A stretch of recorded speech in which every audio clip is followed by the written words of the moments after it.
Pakistan cleared both hotels. Not one hotel, both. The Serena Hotel in Islamabad's red zone, a 5-star property within the capital's most fortified district. A few hundred meters from the National Assembly and the foreign embassies, the venue where J.D. Vance and Iran's delegates spent 21 hours across tables on April 11th and 12th, was requisitioned. Guests were asked to vacate. New reservations were refused. A few kilometers away, the Islamabad Marriott Hotel received the same government order.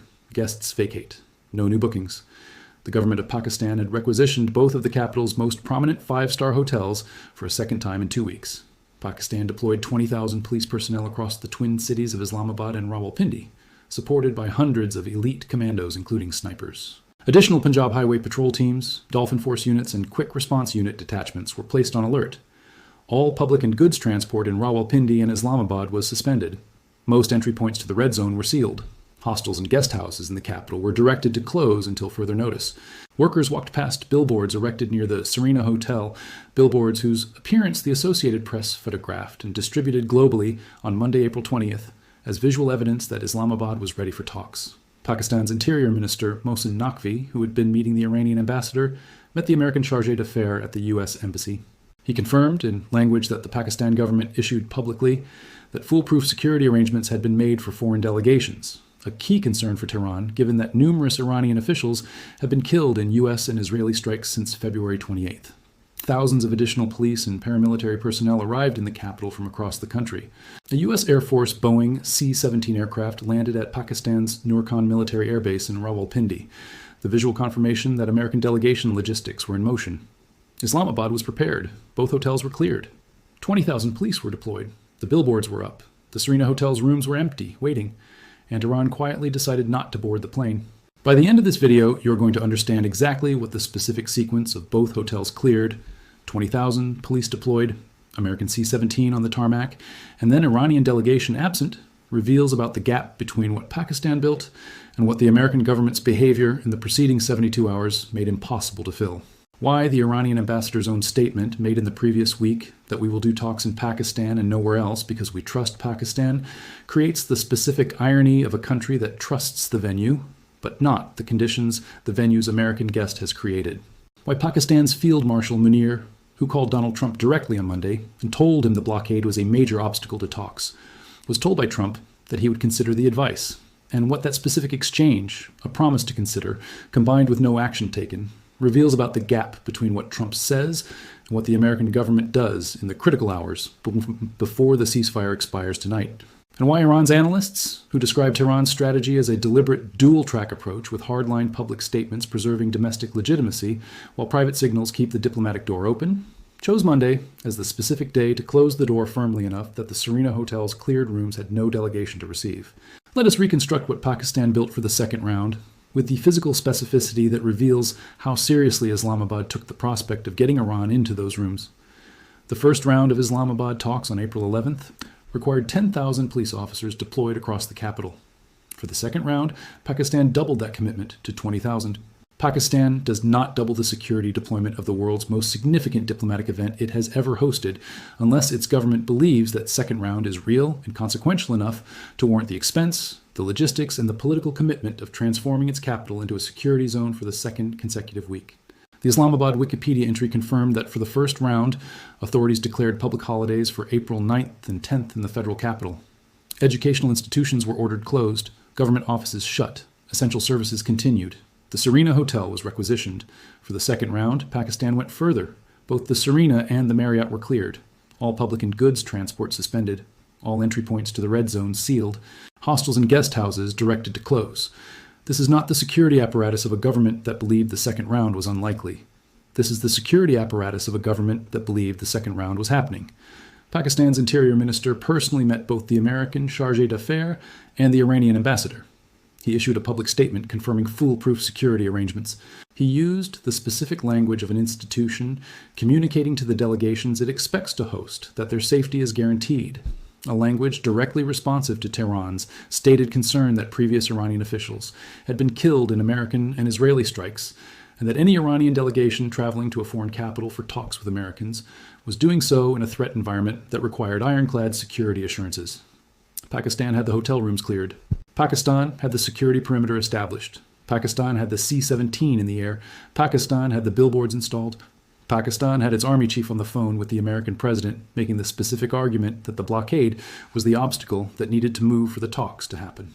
And Iran told Pakistan's Prime Minister Shehbaz Sharif directly, in a phone call that the Kathmandu Post confirmed from Reuters sourcing, that President Masoud Pezeshkian would not send a delegation unless the blockade is lifted. The cleared rooms are Pakistan's investment. The absent delegation is Pakistan's specific diplomatic challenge. The blockade is the specific obstacle between those two facts. The Munir-Trump phone call is the single most important diplomatic development of Monday, April 20th, and the one that has received the least proportionate analytical coverage relative to its significance. Pakistan's army chief, the specific person who has Trump's personal trust as his favorite field marshal, who negotiated the first ceasefire with Trump in the critical 90-minute window before Trump's threatened civilization will die tonight, deadline expired, who spent 3 days in Tehran this week meeting Iranian officials at every institutional level, including the IRGC's operational commander Abdullahi, called the President of the United States directly and delivered a message that cuts to the operational heart of why the second round of talks has not happened. Munir told Trump the blockade was a major obstacle to talks. Not a consideration, not a complication, a major obstacle. A Pakistani security source confirmed to Reuters that Trump told Munir he would consider the advice.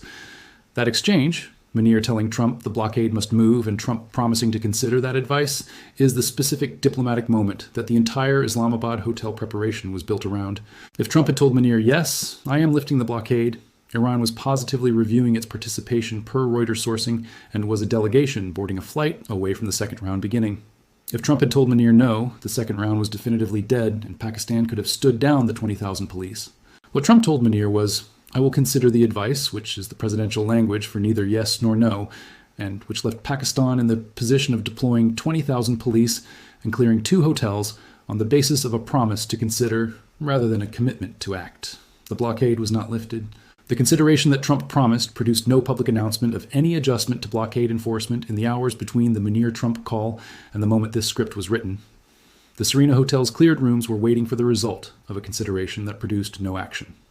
This is the specific operational mechanism of the diplomatic failure. Pakistan's mediating position depends on being able to tell Tehran that the blockade condition Iran has set for attendance has been addressed. Pakistan cannot tell Tehran that, because Trump considered the advice and continued the blockade, and Iran did not board the plane. The dual-track strategy that Iran's own analysts describe publicly is the most analytically precise frame available for understanding why Tehran's refusal to send a delegation is simultaneously firm and reversible, definitive in its public form and conditional in its operational reality. Sayed Mojtaba Jalalzadeh, an international relations analyst based in Tehran, told Al Jazeera an analysis published this week. This gap reflects a dual-track negotiation strategy. At the public level, Iran maintains a hardline position to preserve domestic legitimacy and increase its leverage. At the non-public level, by dispatching a team to Islamabad, it signals that it has not abandoned diplomacy but is instead testing its conditions. Fahd Humayun, an assistant professor of political science at Tufts University in the United States, agreed with this characterization.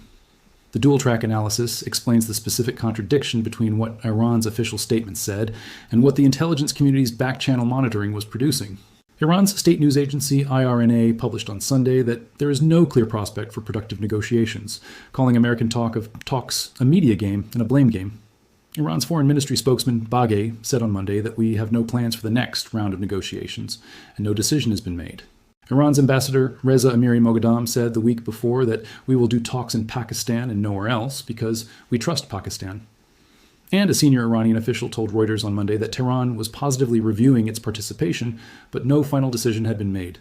The official said the comments conveyed a clear change of tone from earlier statements ruling out attendance and pledging to retaliate for U.S. aggression. The same day produced both no plans and positively reviewing from different parts of the same government.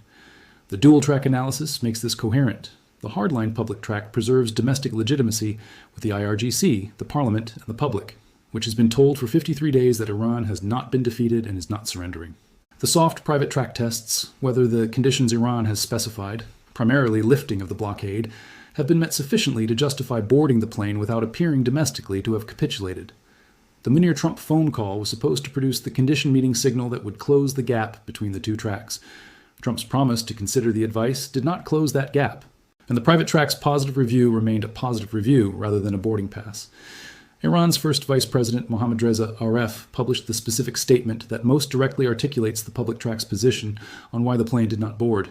He wrote on social media on Monday, "One cannot restrict Iran's oil exports while expecting free security for others. The choice is clear, either a free oil market for all or the risk of significant costs for everyone." This statement is the precise economic and military framing of Iran's position on the blockade. And it is the statement that makes the Islamabad hotel preparations failure comprehensible in its clearest possible form. Iran is saying, "You have blockaded our oil exports. We have closed the strait through which your allies' oil travels. You cannot have free passage for the world's oil while Iran's oil is blocked." This is the symmetry argument that the Iranian government has been making since the blockade was declared on April 13th. The American blockade enforces a condition of Iranian oil inaccessibility. Iran enforces a condition of global strait inaccessibility. The American demand that Iran reopen the strait while the American blockade of Iranian ports continues is, from Iran's perspective, a demand that Iran accept the asymmetric condition where American economic warfare against Iran is not subject to Iranian countermeasures. Aref's statement that the choice is either a free oil market for all or significant costs for everyone is the specific ultimatum that Iran's position operationalizes at the level of the Hormuz closure. And it is the statement whose logic made boarding a plane to Islamabad diplomatically incoherent for any Iranian delegation that had to return to Tehran and explain to the IRGC and the parliament why it negotiated under conditions where America's blockade remained while Iran was expected to discuss ending Iran's blockade. Foreign Ministry spokesman Baghei added the specific formulation that Washington has shown it was not serious about pursuing the diplomatic process and that Iran did not believe in deadlines or ultimatums when safeguarding national interests. The "we are still in a state of war" quote from Baghei is the one that most precisely describes the framework within which Iran processed Monday's events. "It is true that a ceasefire has been announced," Baghei said, "but unfortunately it has been met from the very beginning with repeated violations by the United States. The blockade is a violation. The Tuska seizure is a violation. The Israeli drone strikes in Lebanon within minutes of Trump's prohibited post are violations.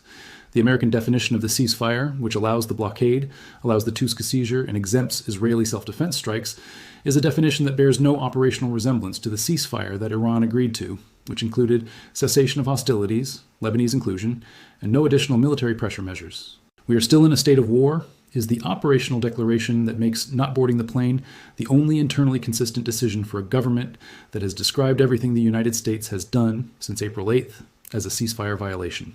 You do not send a peace delegation to negotiate with a party you have publicly declared is still waging war against you because boarding the plane acknowledges the legitimacy of the ceasefire's framework, and you have just finished telling your domestic audience the framework has been violated from the beginning.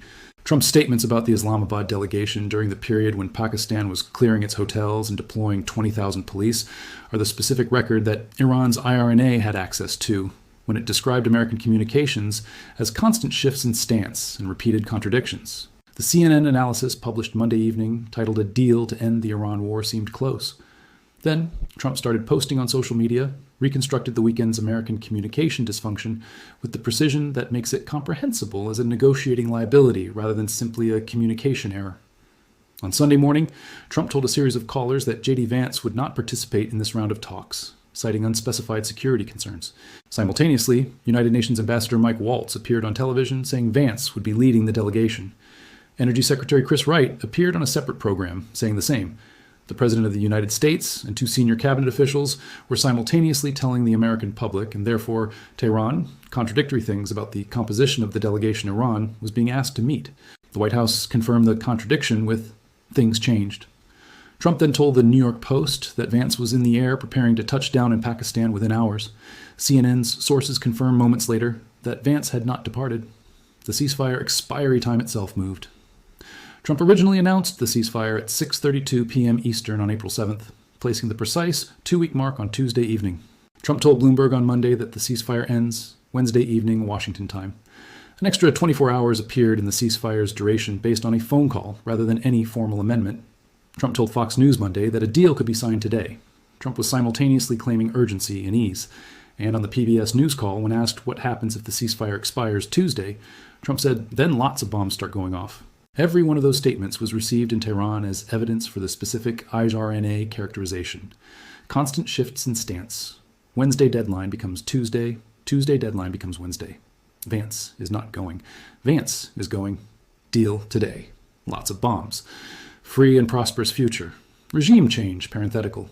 The specific analytical product Iran's decision-makers were processing from American communications on Monday is the product that IRNA described as a media game.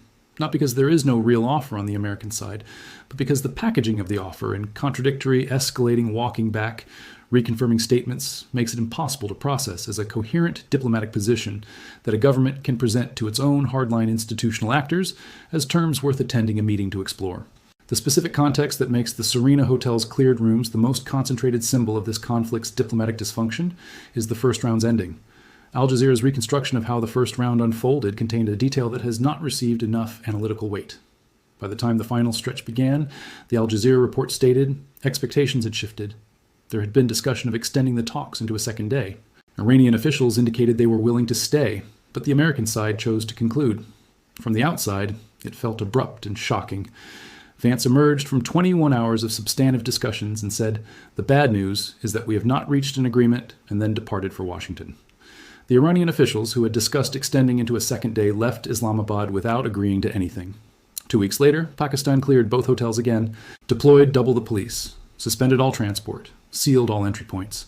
And the Iranian delegation, which had indicated at the first round it was willing to stay for more, which told Pakistan's ambassador it trusted Pakistan as a venue and would do talks in Pakistan and nowhere else, did not board the plane for the second round.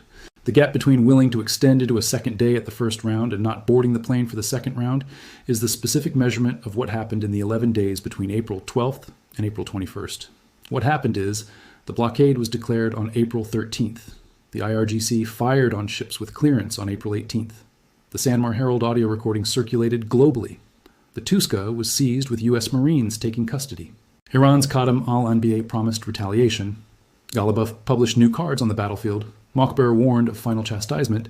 Trump posted prohibited on Israel bombing Lebanon.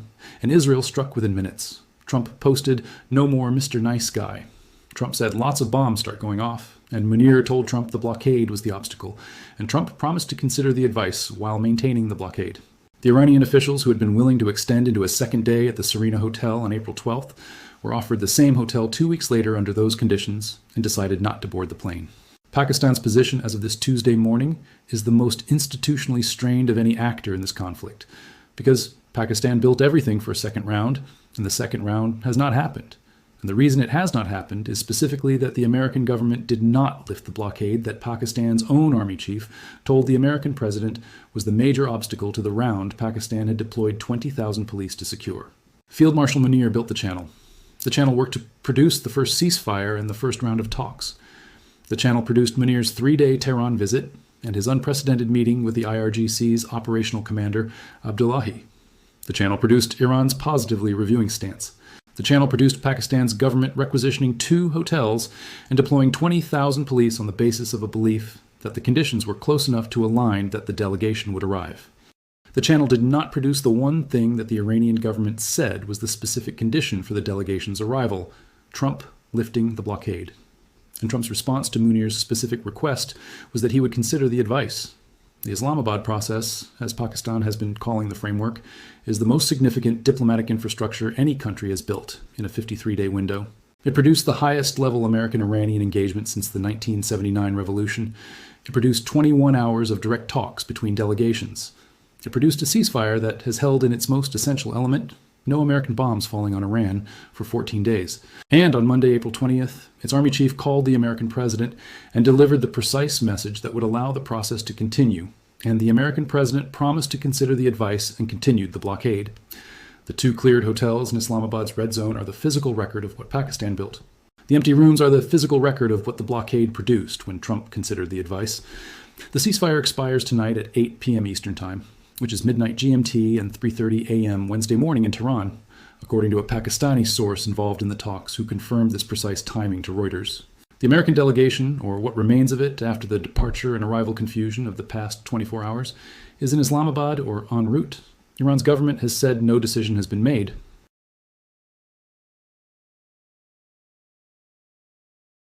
The Serena Hotel is cleared and waiting. The Marriott is cleared and waiting. 20,000 police are deployed. The billboards are up near the Serena Hotel entrance on a road that AP photographers documented and distributed to every newsroom in the world. Trump cleared the hotels and deployed the police in the sense that American diplomatic activity motivated Pakistan to make those preparations. Tehran quietly decided not to board the plane in the sense that the specific combination of the blockade continuing, the Tuska seizure, Munir's advice being considered rather than acted upon, and 53 days of ceasefire violations accumulating into IRNA's formal characterization of American engagement as a media game all produced a decision that was not announced loudly but simply implemented by the absence of an Iranian delegation from any aircraft departing Tehran for Islamabad. Here's exactly where things stand this Tuesday morning, April 21st, 2026, in the specific terms that the cleared hotels and the absent delegation together demand. Pakistan deployed 20,000 police and requisitioned both the Serena Hotel and the Islamabad Marriott for the second round of U.S.-Iran talks. Roads into the red zone were sealed, all transport suspended. Security personnel, including snipers, deployed across both cities, billboards installed near the Serena Hotel entrance. Pakistan's interior minister confirmed foolproof security arrangements made for foreign delegations. Pakistan's Prime Minister Sharif called Iranian President Pezeshkian directly. Pezeshkian told Sharif no delegation would come unless the blockade is lifted. Pakistan's Army Chief Field Marshal Munir called Trump directly and told him the blockade was a major obstacle. Trump promised to consider the advice. The blockade was not lifted. Iran's Foreign Ministry spokesman Baghei said no plans for a second round and no decision has been made. IRNA described American talk of negotiations as a media game aimed at pressuring Iran through a blame game.